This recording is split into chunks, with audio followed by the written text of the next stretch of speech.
Bismillahirrahmanirrahim. Assalamualaikum warahmatullahi wabarakatuh. Aku Abdi Putra Garut. Salam golok Indonesia. Sampurasun untuk kita semua. Amin. Salam budaya. Oke lor. Jadi malam ini kita latihan lagi sama si Randy.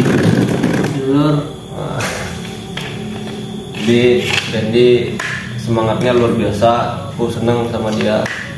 Walaupun dia putra Kuansing, tapi dia tetap menyukai atau mencintai golok sebagaimana ini menjadi warisan atau budaya leluhur nenek moyang kita. Kalau tetap semangat dalam berlatih, semangat ya. Semangat. Oke. Jadi coba yang semalam tes dulu sekali sebelum kita posisikan dulu ya.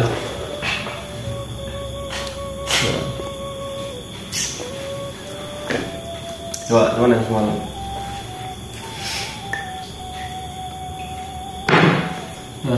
Mana?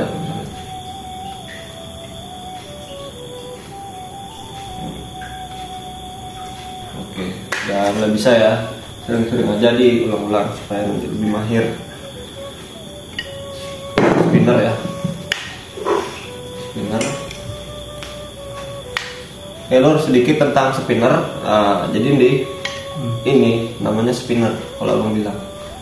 Putaran di satu jari. Spinner itu dalam bahasa Inggris atau gimana? Ya dalam bahasa Inggris, spin itu kan putar.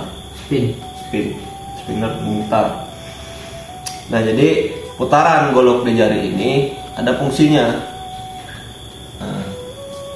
sebagai kestabilan atau keseimbangan kita dalam bermain golok.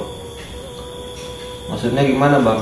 Maksudnya gini, golok ini kan mempunyai bobot, ukuran, panjang dan lebar yang berbeda-beda, ketebalan yang berbeda-beda, bentuk gagang yang berbeda-beda. Bahkan setiap golok yang sama pun memiliki bentuk yang memiliki bobot atau karakter rasa yang berbeda. Makanya di dalam permainan golok itu diusahakan untuk mengenali golok masing-masing dari seduluran gitu. Ya paham sedulurannya. Jadi gitu deh. Kita harus memahami golok yang kita punya. Karena kan golok abang sama golokmu kan beda, ya kan? Beratnya, panjangnya gitu. Makanya spinner inilah bagaimana caranya kita bisa memahami si golok itu salah satunya gitu. Jadi kalau kita udah menguasai spinner itu, insya Allah kita bisa mahir di dalam bermain golok yang kita miliki gitu. Karena kan beda-beda gitu. Jadi gitu seduluran tentang spinner golok. Dan nggak semua golok bisa dipakai untuk spinner. Cuman golok yang ada ininya yang ada coaannya, ada kaitannya gitu, ada pengait maksudnya gitu. Kalau nggak ada pengaitnya nggak bisa. Misalnya dia model datar gitu aja gitu. Nah gitulah soal spinner golok. Nah jadi di sini kita nggak bahas spinner, cuman lebih ke bahas mumpung ada si Randy. Jadi kayak mana caranya kita mengatasi kalau ada yang istilahnya serangan istilahnya gitu. Jadi kalau ada serangan kan ini kan kita kosong, nggak ada target. Nah kayak kalau misalnya ada orang pegang golok juga, gimana antisipasinya gitu. Nah jadi di dalam golok ini nggak cuma ada tebasan, nggak cuma ada putaran, tapi juga ada namanya simpanan yang tujuannya untuk menangkis sebenarnya. Maksudnya ada tangkisannya juga. Jadi tangkisannya macam gitu. Misalnya gini, coba ada pasang, ya kan. Nah, misalnya ini dasar lah hasilnya, gua bacok misalnya. Ini nangkis, termasuk tangkisan juga loh. Nah, ini tangkisan. Coba dari sana. Coba. Ini tangkisan. Coba duduk di bawah. Ini tangkisan. Jadi dasarnya tangkisan itu dengan posisi golok menghadap atas gitu. Jadi golok itu diadu gitu. Itulah dasar tangkisan. Jadi misalnya kalau nebas dari sana coba. Ini kan buang ini. Diusahakan seperti yang pernah aku bilang dulu, menangkis golok jangan sama-sama tajam. Karena sekuat-kuatnya golok, bajanya ini sepuh, misalnya udah sepuh, artinya kan besinya udah keras gitu. Misalnya punya dia juga baja sepuh, artinya kan bilah kita bakalan rusak kalau sama-sama tajamnya kita adu atau kita laga. Paham lur ya? Jadi mau support apapun ya kalau sama-sama kuat ini bakal rusak gitu bilahnya. Kan sayang gitu kalau misalnya kita merusak golok kita.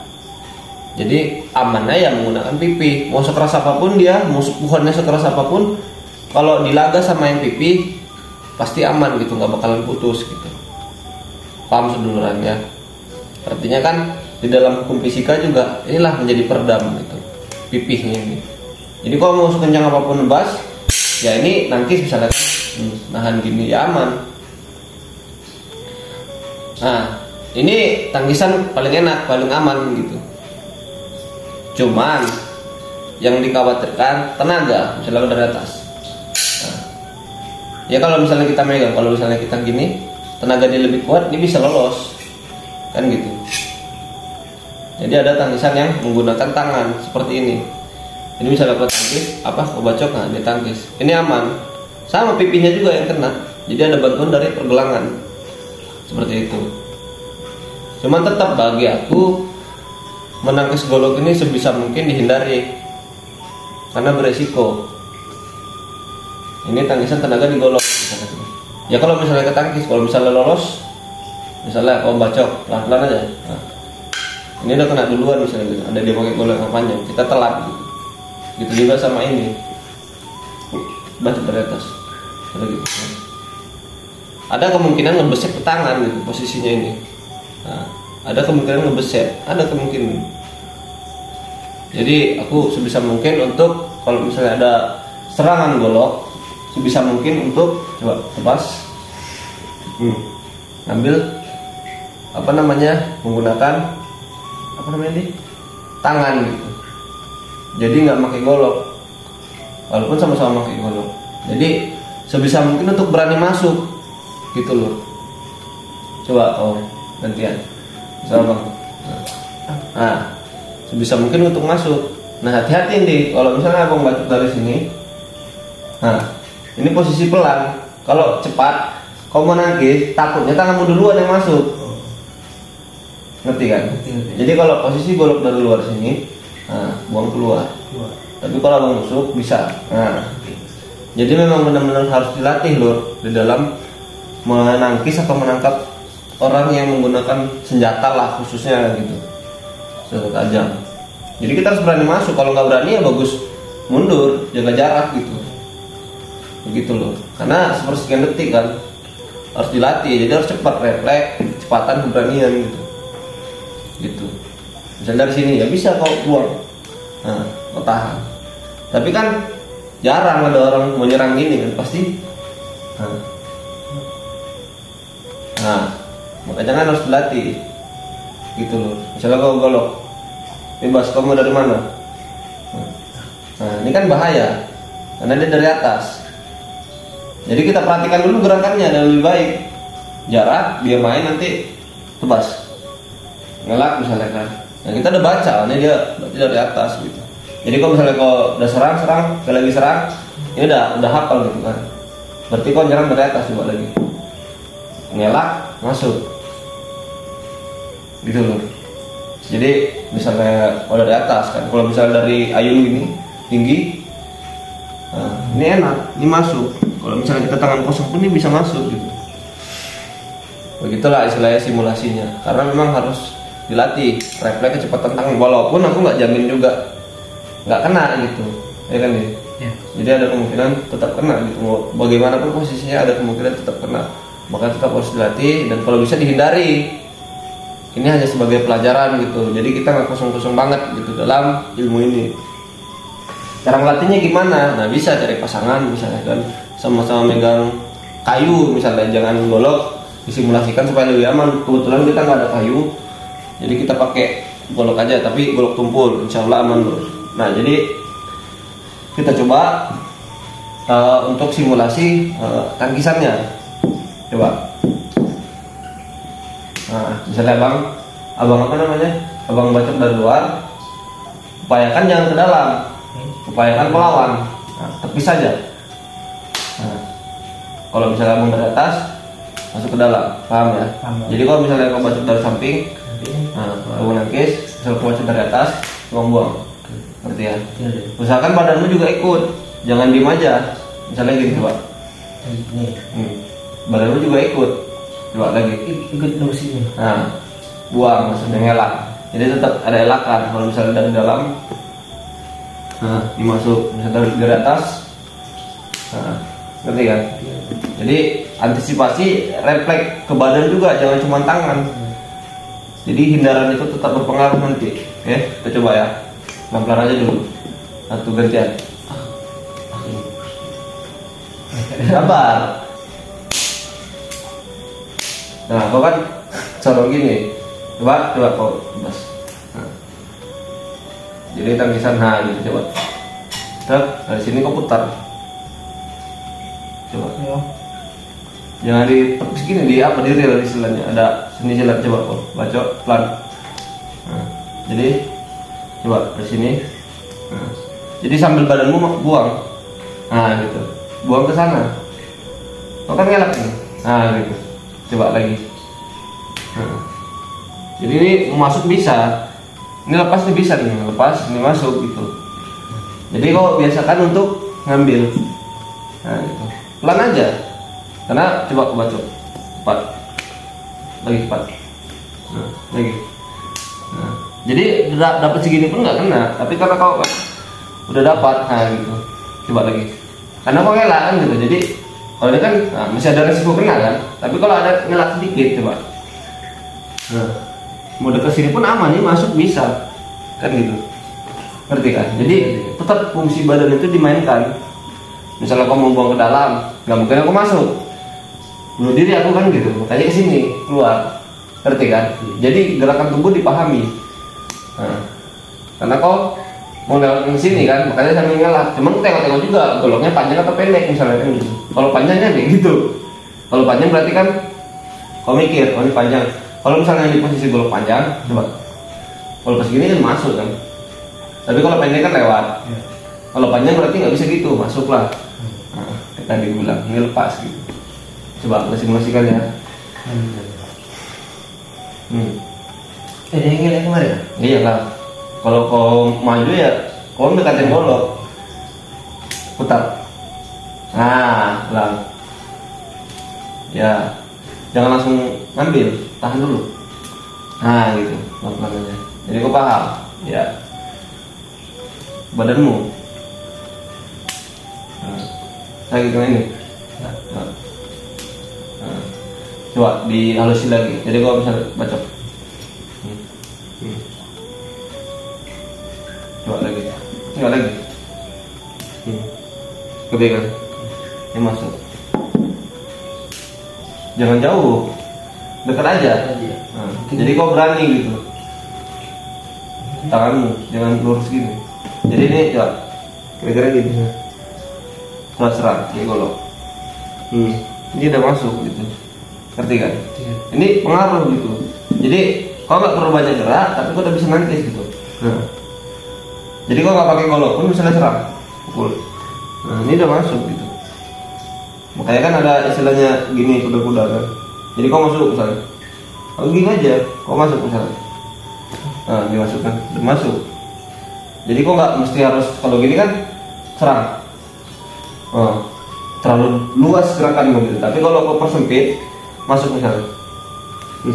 Ini aman gitu, ini mau masuk bisa. Ataupun kau serang satu lagi, 2 kali serang. Nah, ini udah bisa aman kan. Jadi defense-mu istilahnya, perlindunganmu itu jauh. Makanya orang boxing kalau dalam pertarungan itu kan begini.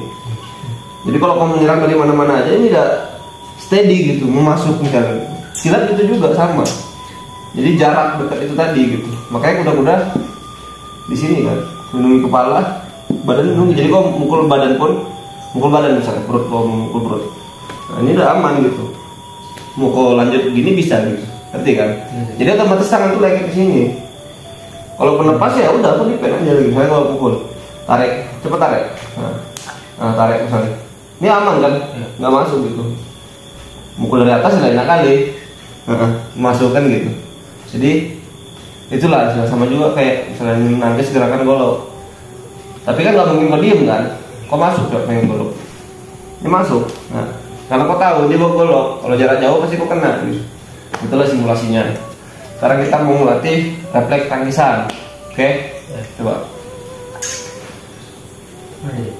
Ya, kayak tadi, buang dulu.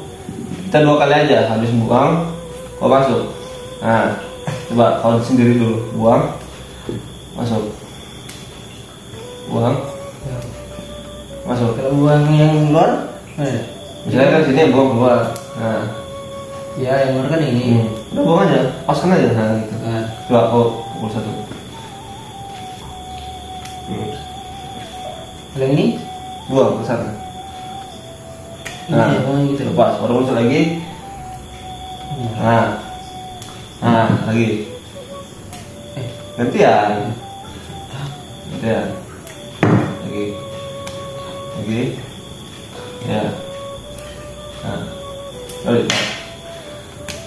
Lagi. Lepaskan aja, nggak usah dikunci. Nah, awas hati, kena goloknya. Ini aja coba kalau pakai. Dari luar. Dari atas, dari luar, dari atas. Nah, buang itu aja. Coba. Oke. Nah. Jangan dipaksa, tengok tangannya posisinya dari samping. Nah, ini abang ambil ayunan jauh supaya kau bisa paham. Nggak terrefleksmu juga. Nah, ya kan?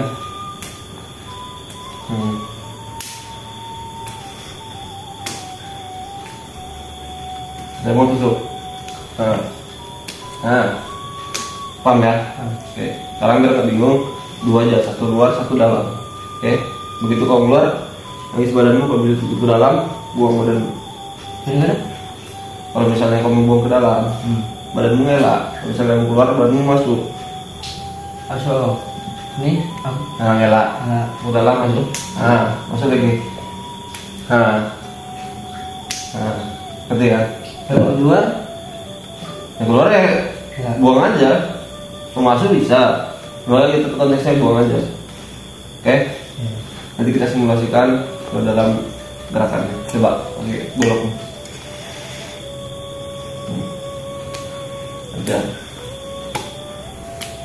Ya ke dalam terus kan aku bilang, keluar ke dalam. Jadi kau ngelatihnya enak. Biasanya kan gini. Gitu. Coba. Aku dulu. Nah, ini kan dari luar. Kau keluar.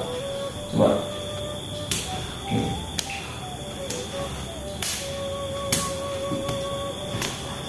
Nah, dapat ya?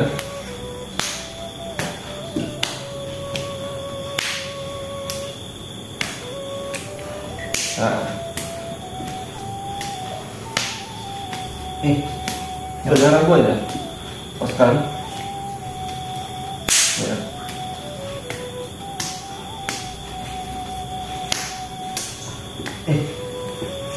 Udah bener aja. Tambah kecepatan sedikit.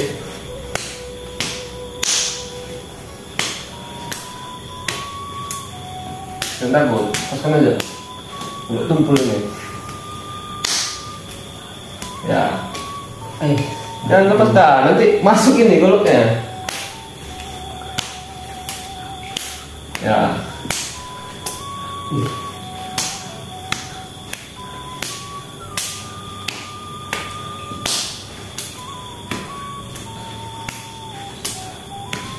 Ya, cepat lagi.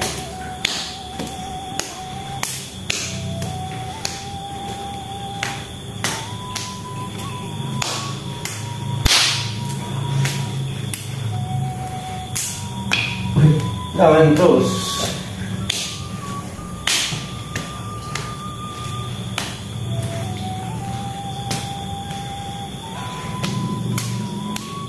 Ya, sudah mulai enak kan?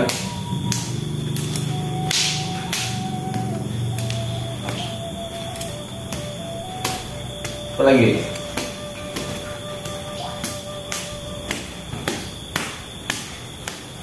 Nah.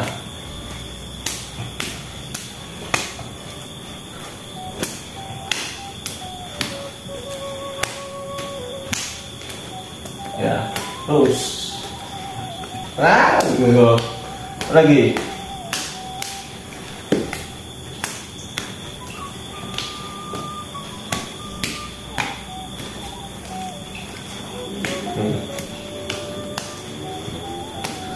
kuat lagi.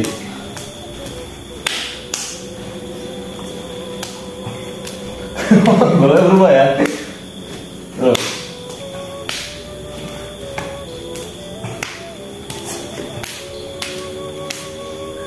Cepat. Gitu. Jadi untuk melatih apa namanya refleks gitu. Jadi kalau sudah dibacok, nah berdapat kan? Di atas, nah gitu. Itulah gunanya. Makanya sebisa mungkin seduluran kalau ada teman main golok, tapi jangan dibacok beneran, jangan pakai golok yang tajam. Kalau ada kayu lebih bagus kayu. Jadi untuk melatih refleks tangkapan supaya lebih apa namanya paham lah gitu. Karena begitu ada lintasan, coba ayunkan golok. Ini padahal kan kita nggak ngelihat, tapi jangkauan mata, radius mata itu kan nggak hanya ke depan, tapi mengeliling gitu radiusnya gitu nih kan.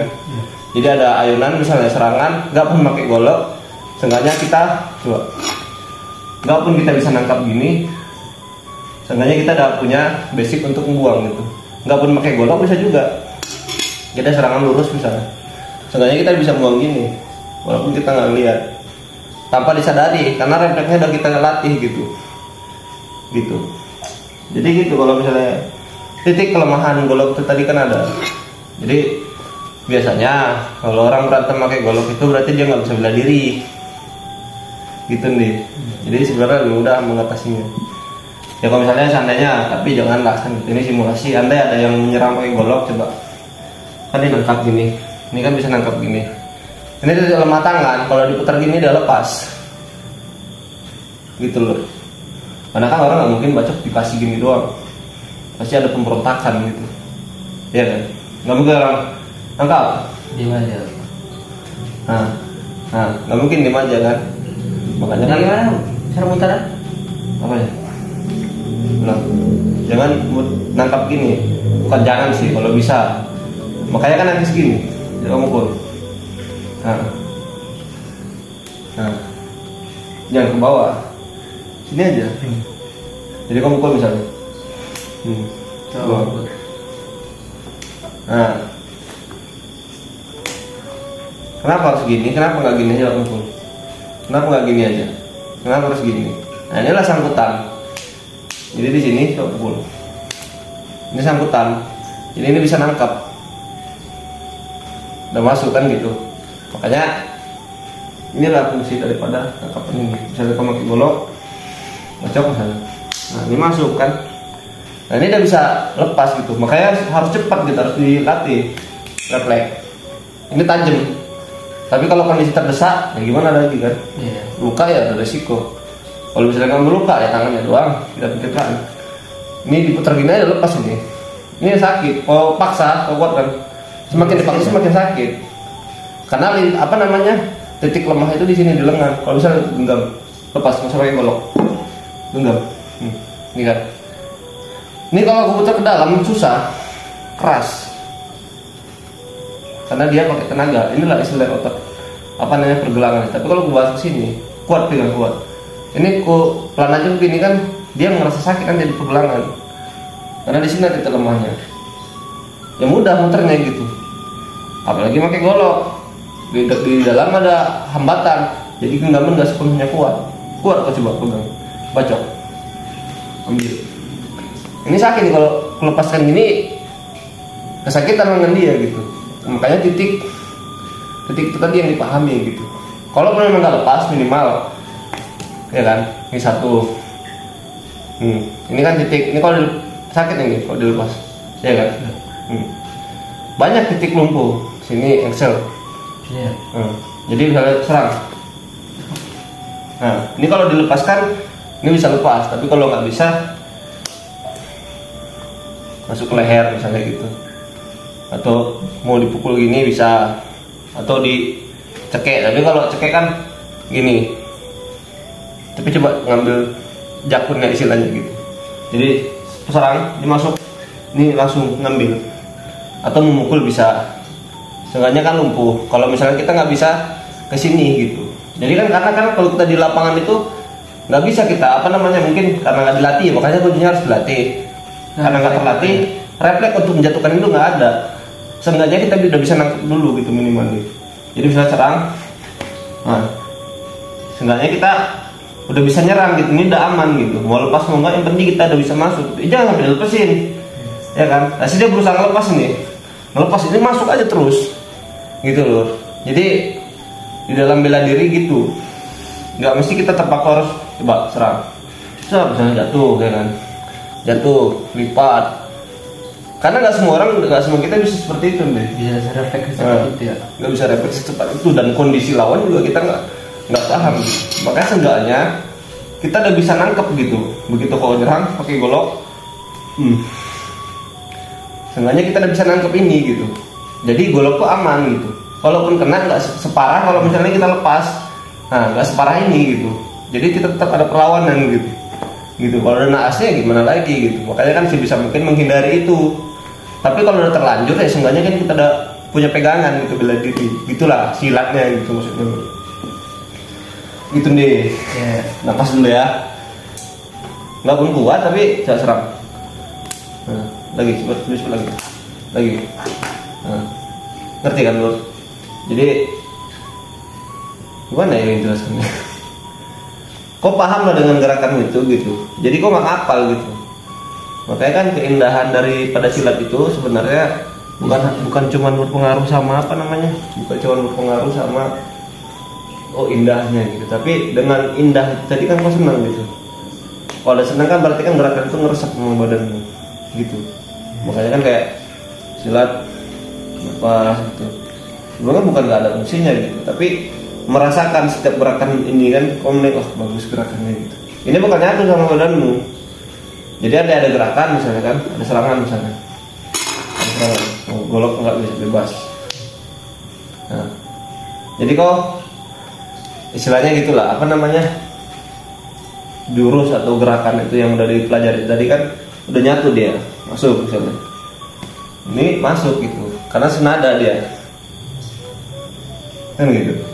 Jadi memang kadang-kadang orang nggak paham di situ nih. Apa itu keindahan dari seni golok? Apa seni? Misalnya silatnya lah gitu, seni silat itu. Orang kadang ngapain? Kayak gini, langsung mukul aja ya bisa gitu. Cuman itu lah refleks tadi gitu. Karena memang silat bukan diperuntukkan untuk gaya-gayaan deh. Bukan diperuntukkan untuk pamer-pamer gitu, sosok hebat itu bukan. Tapi memang tujuan utama itu untuk silaturahmi sebenarnya. Iya. Jadi bersahabat apa namanya, bersaudara lah istilahnya gitu. Jumpa sama orang, belajar silat jadi bersaudara gitu. Jadi itu tujuannya sebenarnya. Tapi kalau ada yang mengganggu kayak zaman dulu kan penjajah, ada Belanda, Jepang, itu digunakan untuk membunuh mereka gitu. Jadi iya, membela diri sama melindungi. Iya, melindungi, membela diri, harga diri kan tanah air gitu. Cuman masih banyak juga saudara kita yang nggak tahu lah ya orang mana gitu. Nah, silat apa gitu dibandingkan sama bela diri yang mungkin nggak dari kita gitu. Ya sebenarnya aku nggak masalah gitu, bela diri manapun ya bebas aja gitu kan. Orang mau belajar kemana aja bebas aja, kitanya ini gitu. Makanya aku bingung, ini nenek moyangnya siapa gitu maksudnya gitu nih. Aku nggak perlu bilang bela diri apa yang dibandingkan gitu. Tapi gitulah gambarannya gitu. Dia ini nggak tahu gitu, dulu kita melawan penjajah itu pakai apa gitu. Ngerti kan maksudnya? Pakai silat ini. Karena memang itu yang kita punya gitu. Itu yang kita warisi. Makanya aduh, kita atau abang nggak melarang orang untuk belajar bela diri manapun gitu. Tapi tolonglah kan gitu. Sadari diri, pahami gitu dari mana asal kita tadi gitu. Kan gitu. Gitu loh. Kadang-kadang pun dia belajar apa ya? Nggak juga aja belajar itu maksudnya. Belajar silat nggak, belajar itu nggak, tapi banding-bandingin gitu. Ngerti maksudnya kan? Apa itu silat gitu? Tapi dia ngomongnya pakai typingnya pakai bahasa Indonesia gitu. Nggak mungkin bilang orang apa kan? Orang... Jadi gitu loh, janganlah. Seenggaknya kalau nggak bisa mau apa namanya melestarikan budaya, jangan suka nyindir gitu. Kan gitu. Karena bela diri lain juga nggak ada, ngapain kita nih misalnya musuhi atau apa gitu. Nah, nggak ada, biasa aja gitu ya, saling menghormati, saling menghargai sesama praktisi bela diri gitu, kan gitu. Yang sok tahu ini kadang-kadang gitu loh. Kalau seduluran kita nggak ada yang seperti itu, semuanya bagus-bagus ya kan deh. Penonton kita paham lah gitu, tentang tradisi dan budaya gitu. Ini yang nggak paham ini kadang-kadang, ini nenek moyangnya apa, kadang-kadang batu misalnya nenek moyang gue rasa ya lebih hebat ini, gunanya apa coba nih? Lebih hebat ini, lebih hebat itu, coba lah kita ngomong, gunanya apa coba? Keuntungannya itu apa gitu? Coba, menurutmu lah coba kalau ngomong.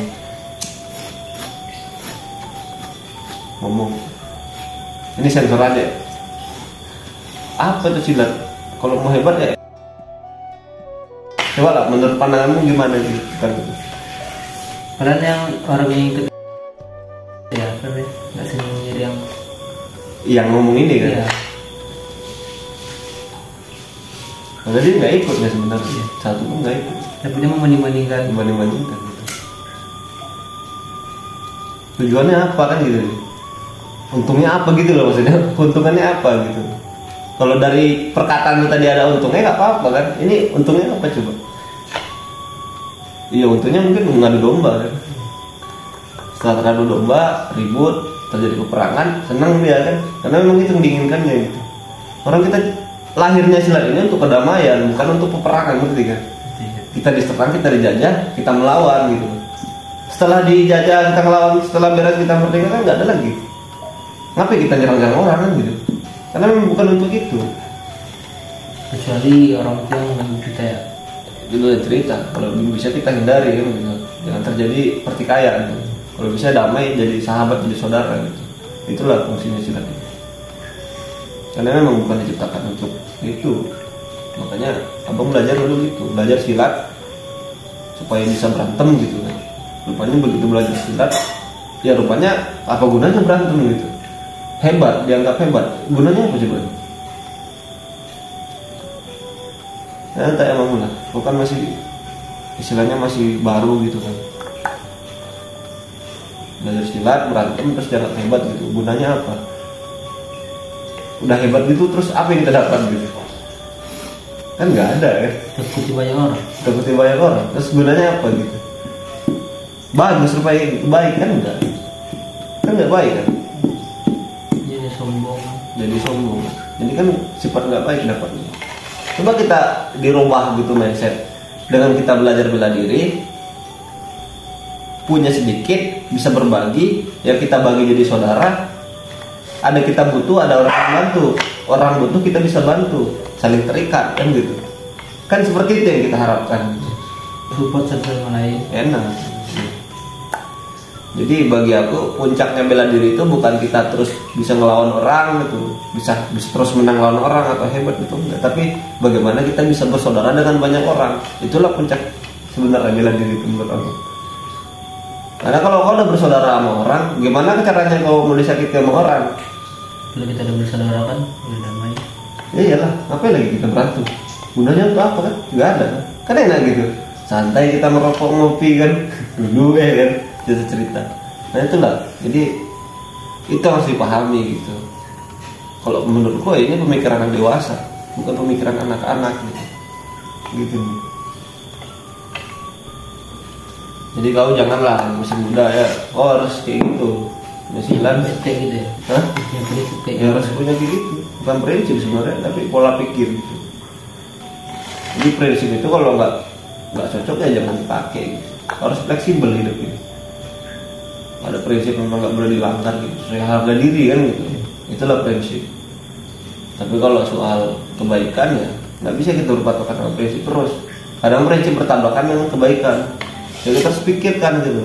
Kedepannya nanti baiknya seperti apa gitu. Itu belajar kayak gitu. Terkadang orang nggak dewasanya di situ. Masih prinsip gitu. Jadi kalau prinsip itu jadinya keburukan, akan dipakai gitu. Gitulah maksudnya. Jadi aturan itu digunakan untuk kebaikan. Tapi kalau aturan itu nggak bisa membawa kebaikan, dirubah aja kan gitu. Gitu loh maksudnya. Jadi seputar silat gitu loh. Coba kita belajar sama-sama gitu untuk menjadi lebih baik.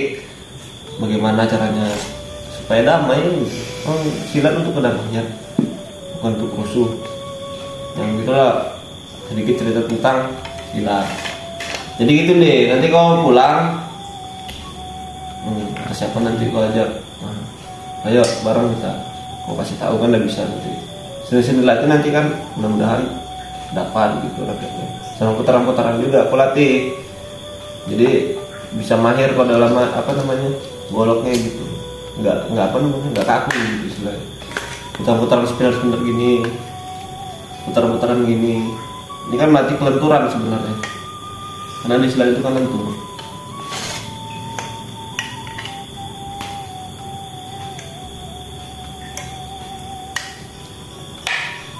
Sampai lentur sampai enak. Abang juga awal-awal dulu kayak gitu, ke depan, ke dalam, keluar, dalam, atas, bawah, nah balik gitu. Nantilah ini dulu. Tapi udah enak baru spinner.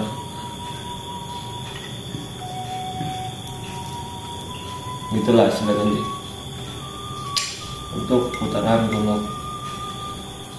Ada lagi kira-kira yang mau kutanyakan? Nah, ini aja lah dulu satu. Terlalu banyak dulu. Nah, ini dulu hati-hati akhir.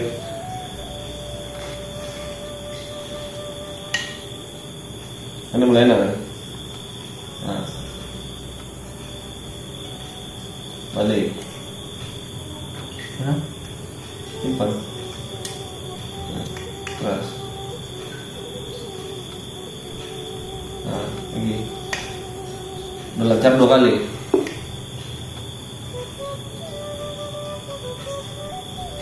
Jangan takut, lepas aja.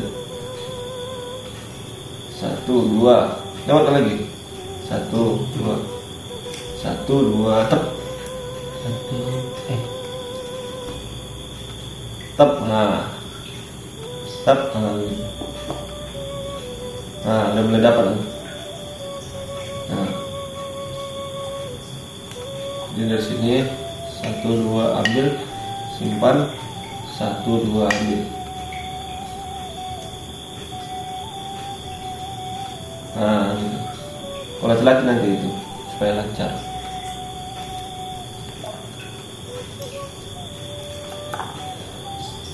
Oke, kayaknya itu dulu ya. Besok kita sambung lagi kalau ada yang mau kita pelajari supaya apa namanya menjadi bahan untuk seduluran, mudah-mudahan bermanfaat gitu. Aku Abdi Putra Garut sama Perkenalkan nama aku Randy dari Kuansing. Datang kemari untuk belajar bermain golok dengan Bang Kang atau Abang nih? Bebas yang mana? Dengan Bang Abdi Putra Garut ya. Nah. Ya udah nggak apa-apa, nanti pelan-pelan. Kalau yang penting kalau main golok harus sering diulang aja nih, ya bisa kan? Oke guys, sekian dulu dari kami. Seduluran, salam golok Indonesia, sampurasun untuk kita semua, amin. Salam budaya. Assalamualaikum warahmatullahi wabarakatuh. Golokers, Siap. salam budaya Untuk Indonesia. Oke. Nur.